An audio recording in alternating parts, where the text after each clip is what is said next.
Il n'y a pas besoin d'être spécialiste pour comprendre que si on veut stopper la diffusion d'un virus, tant qu'on n'a pas le recul suffisant, c'est l'isolement. Donc l'isolement dès le départ et aucun contact avec d'autres personnes. En termes de gravité, le Covid, c'était 1% de mortalité. Là, quand on est malade, on a quasiment un tiers à 50% de risque de mourir. Depuis plusieurs jours, l'hantavirus inquiète les autorités sanitaires françaises. Une passagère française d'un navire de croisière touchée par un foyer épidémique a été testée positive et placée en réanimation.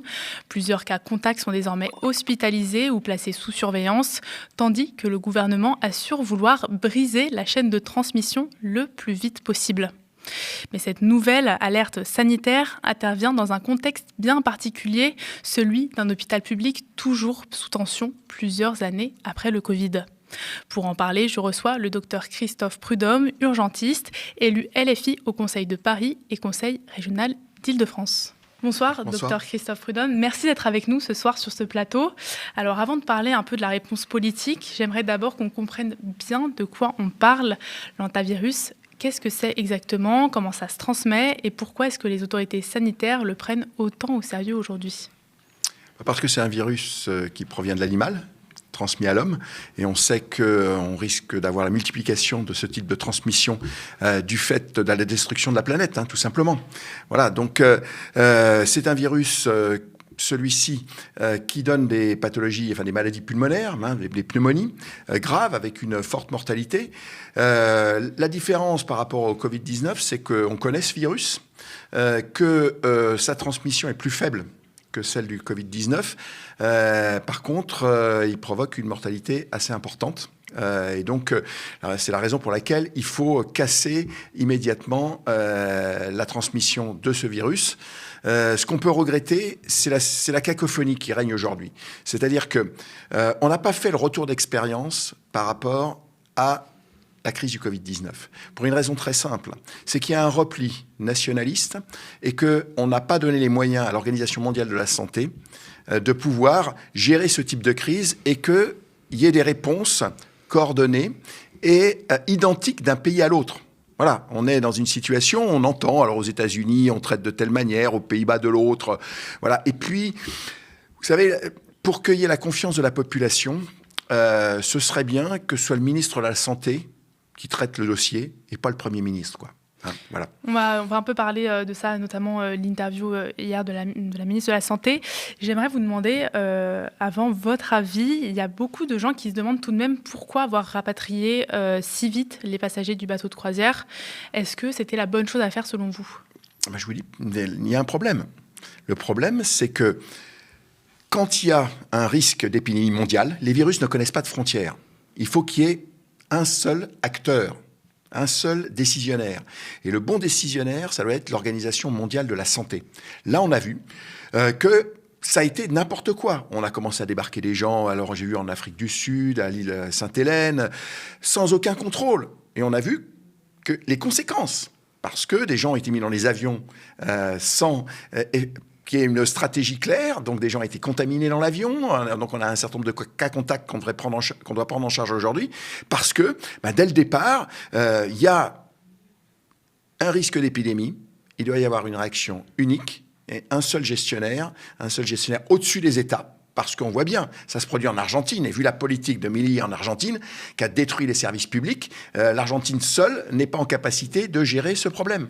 Alors vous, du coup, vous parlez de cacophonie, de réponses qui ne sont pas des réponses qui ne sont pas communes, mais il y a certains de vos pairs, comme la virologue Anne Goffard, qui estiment tout de même que le gouvernement a l'air de prendre les choses en main. Pour elle, ce n'est pas bon de laisser des malades aux quatre coins du monde, par exemple, et elle ajoute que tout est beaucoup mieux encadré que lors du Covid. Oui, heureusement, on a fait un peu des progrès. Non, mais la question, c'était pas de laisser les malades aux quatre coins du monde. C'était pas de les rapatrier dans des conditions qui ont été inadaptées et non coordonnées. Voilà. Vous auriez voulu une coordination de la part de l'OMS, c'est ça? On voit qu'on a vite su ce qui s'est passé sur ce bateau. Une chance. C'est un lieu confiné, un bateau. Donc, a priori, hormis les gens qui sont sur le bateau, il n'y a pas de risque. À partir du moment où on sort les gens du bateau, il faut que ça soit fait de manière adaptée. Et c'est clair, il n'y a pas besoin d'être spécialiste pour comprendre que si on veut stopper la diffusion d'un virus, tant qu'on n'a pas le recul suffisant, c'est l'isolement. Donc l'isolement dès le départ et aucun contact avec d'autres personnes. Et c'est pas ce qui a été fait. Voilà. Donc maintenant, effectivement, d'ailleurs, j'ai entendu que M. Lecornu demande une coordination européenne, tant mieux. Le problème dans ces crises, c'est qu'il faut avoir la confiance de la population. Bon. Monsieur Lecornu, il a une faible confiance dans la population aujourd'hui. On peut espérer qu'un ministre de la Santé sur ces questions-là, vous voyez, il a des outils, il soit un peu plus écouté que quelqu'un qui n'est pas un spécialiste. Pourquoi c'est le Premier ministre pendant la crise Covid, c'était notre monarque, Monsieur Macron, qui nous expliquait comment il fallait faire.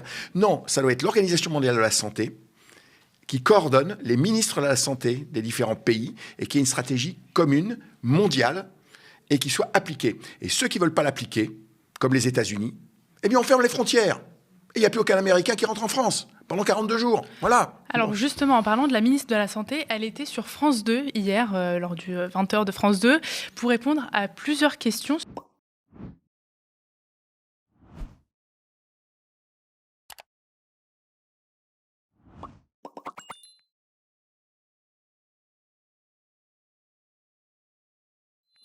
Sur la situation en France, notamment sur le stock des masques et un potentiel vaccin. On l'écoute. Évidemment, nous avons vérifié, nous avons les stocks nécessaires de masques, de tests, puisque les tests qui sont des tests PCR que nous savons bien faire, qui sont réalisés à l'Institut Pasteur, sont aussi disponibles. Une dernière question, il n'existe pas de vaccin ? Il n'y a pas de vaccin à ce jour, même si des recherches sont faites sur des vaccins, puisque comme je l'ai dit, c'est un virus connu. Notamment en France. Alors, honnêtement, j'ai vu des études passer de phase 1 et 2, c'est-à-dire tout au début des études, et je ne me souviens plus si c'est en France. Docteur Christophe Prudhomme, est-ce qu'on est vraiment prêt, comme l'affirme la ministre ? Non, on n'est pas prêt. Vous savez, sur les masques, il faut quand même regarder ce qui s'est passé. Nous n'avons pas été capables de fabriquer les masques. On a aidé les entreprises à fabriquer les masques. Or, l'entreprise en Bretagne, qu'on avait mis en avant, il y a eu un nombre de reportages télé incroyables. Cessation d'activité il y a moins d'1 an. Faillite. Voilà. Donc, vous savez, quand on annonce des 600, 700 millions de masques, mais nous sommes 68 millions. Et on sait à quelle vitesse on utilise les masques. Donc, il faut avoir des outils de production qu'on peut mettre en accéléré pour qu'ils produisent en masse. Si de nouveau, on dépend d'importations étrangères, ça va poser des problèmes. Et puis, alors que l'hôpital était déjà en difficulté au moment de la première crise Covid, l'hôpital va encore moins bien qu'à cette époque-là. Qui a 6 ans. Voilà. Donc, si effectivement, aujourd'hui, on a une épidémie, on va être dans la même impasse, encore plus grave. C'est-à-dire que le problème de la crise Covid, ça n'a pas été le nombre de malades. C'est l'incapacité du système de santé à pouvoir gérer un afflux de malades qui, somme toute, on aurait pu craindre le pire, mais n'a pas été... ça a été important, mais ça n'a pas été la catastrophe avec un nombre de malades dément. Donc, aujourd'hui, le problème à l'hôpital, c'est qu'il n'y a plus suffisamment de personnel. Pour des raisons financières, mais aussi pour des raisons de démission. Il faut savoir aujourd'hui qu'on a 200 000 infirmières diplômées en âge de travailler qui ont abandonné le métier. C'est-à-dire que les conditions de travail et le niveau de rémunération fait que ces métiers ne sont plus attractifs. Alors, on va parler des conséquences un petit peu de la crise à l'hôpital via cette crise sanitaire. J'aimerais juste, avant, vous faire entendre Agnès Buzyn, l'ancienne ministre de la Santé, qui était sur BFM hier. On l'écoute.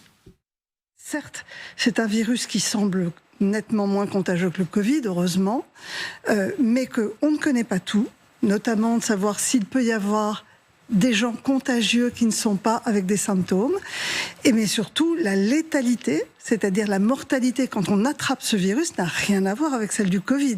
En termes de gravité, le Covid, c'était 1% de mortalité.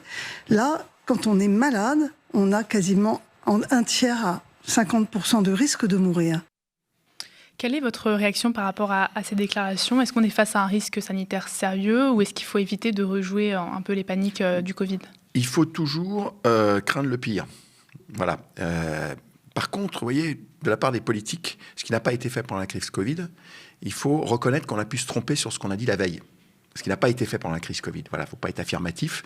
Moi, le premier, au départ, on pensait que ça allait être comme la grippe de Hong Kong, le Covid, et que finalement, ça serait circonscrit. Puis on a vu que ça a fusé. C'est la même chose sur les traitements, où on a testé un certain nombre de traitements, et il a fallu se rendre compte qu'à un moment donné, ces traitements étaient inadaptés, qu'il fallait les arrêter. Voilà, donc il va falloir faire en marchant. Il y a toujours un risque, il faut toujours craindre une évolution. C'est la raison pour laquelle il faut prendre, quand le nombre de cas est très très limité, des mesures très strictes. Et on sait que les seules mesures, le confinement de la population générale, ça n'a sûrement pas été la bonne solution. Par contre, quand on a un nombre de cas très limité, le confinement strict peut casser les chaînes de transmission. Voilà, et c'est ce qui n'a pas été fait dès le départ. Et donc, ça fera de nouveau en parler. Et une des raisons pour laquelle l'Organisation mondiale de la santé, c'est une question très politique, n'est pas aujourd'hui maître d'œuvre, c'est parce que on l'a dynamité. Et qui l'a dynamité ? Les néolibéraux à tendance fasciste, et Trump le premier, qui lors de son premier mandat a coupé les subsides de l'Organisation mondiale de la santé, et qui pour cette année et l'an prochain ne va rien verser. Et donc, c'est un véritable problème, parce que, je le répète, les virus ne connaissent pas de frontières. Ou alors, moi je suis assez radical sur ces questions. Si effectivement, M. Trump ne prend pas les mesures qui sont celles qui sont prises dans le reste du monde, même s'il y a des petites variantes, mais dit c'est pas grave, on peut laisser les gens à la maison, la transmission, eh bien, on peut prendre des mesures à la Trump. Fermeture des frontières. Plus aucun Américain ne rentre en Europe, ne rentre en France. Voilà, on peut le faire comme ça aussi. Parce qu'il arrive un moment donné, quand on est face à des gens comme ça, avec un ministre de la Santé quand même, Monsieur Kennedy, je l'appelle monsieur, mais enfin bon, anti-vax, anti-tout, voilà. Et la raison pour laquelle il n'y a pas de vaccin, c'est que s'il n'y a pas de marché, les gens ne développent pas de vaccin. Voyez ? Donc le problème aujourd'hui, c'est qui contrôle la recherche ? L'industrie pharmaceutique. Et l'industrie pharmaceutique cherche sur ce qui peut être rentable et ne cherche pas. Or, on sait qu'on a ce risque de virus, eh bien, il devrait y avoir une recherche, même si on n'utilise pas les vaccins, pour mettre au point des vaccins contre tous les virus que l'on connaît aujourd'hui, pour être prêt au cas où. Voilà, et pas courir après la fabrication d'un vaccin s'il y a une épidémie qui se développe. C'est ça aussi la santé publique. C'est investir à fond perdu pour être prêt au bon moment. Voilà, donc c'est la raison pour laquelle on n'a pas développé un certain nombre de vaccins depuis des décennies, comme contre le paludisme, parce que le paludisme, ça tue les pauvres et que donc c'est pas intéressant de développer un vaccin parce qu'ils ne pourront pas l'acheter. Alors, on a commencé à parler de la situation de l'hôpital public juste avant.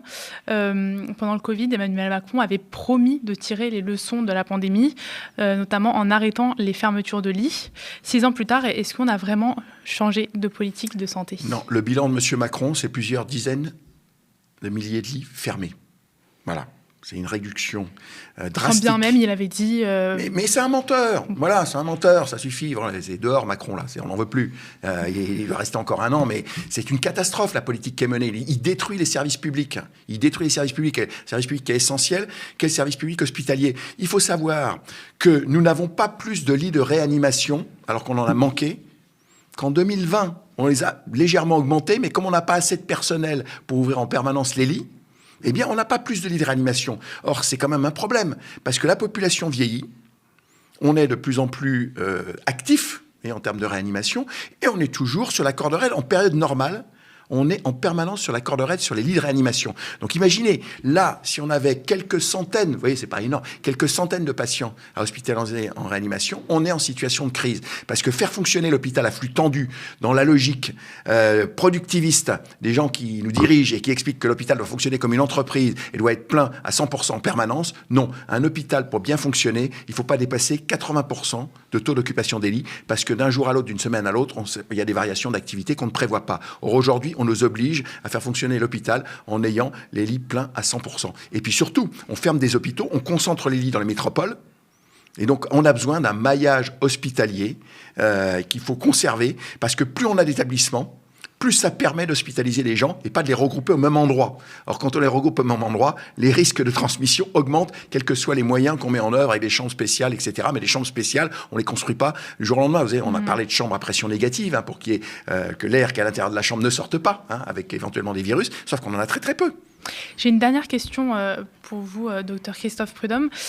Si on dézoome un petit peu, est-ce que... comme pour le coronavirus, il y a un lien entre cette maladie, l'écologie et le capitalisme. Est-ce que vous faites un lien entre ces trois ? Ça fait partie ça fait partie de ce qu'on appelle les maladies politiques. Voilà, hein, c'est un terme qui déplaît à certains. Vous savez, je fais des billets toutes les semaines. Mon billet cette semaine, c'est sur les cancers. Vous savez, la prévention sur le cancer, on vous stigmatise. C'est parce que vous fumez, vous mangez trop, etc. C'est pour ça que vous avez le cancer. Non, l'explosion des cancers, c'est lié aux polluants de l'environnement. Et les polluants de l'environnement, eh bien, c'est la loi du plomb. Hein, c'est tout ce qui est fait aujourd'hui par les néolibéraux capitalistes qui privilégient le business contre la santé publique. Donc le hantavirus, pour vous, c'est une maladie politique?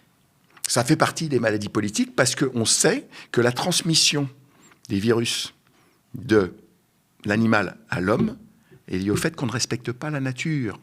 Voilà. Hein, et on est de plus en plus en contact avec des animaux qui sont porteurs de ces virus, et forcément, c'est compréhensible. Le lien est vite fait. On risque la contamination. Merci beaucoup, Christophe Prudhomme, d'être venu sur ce plateau. Merci à vous.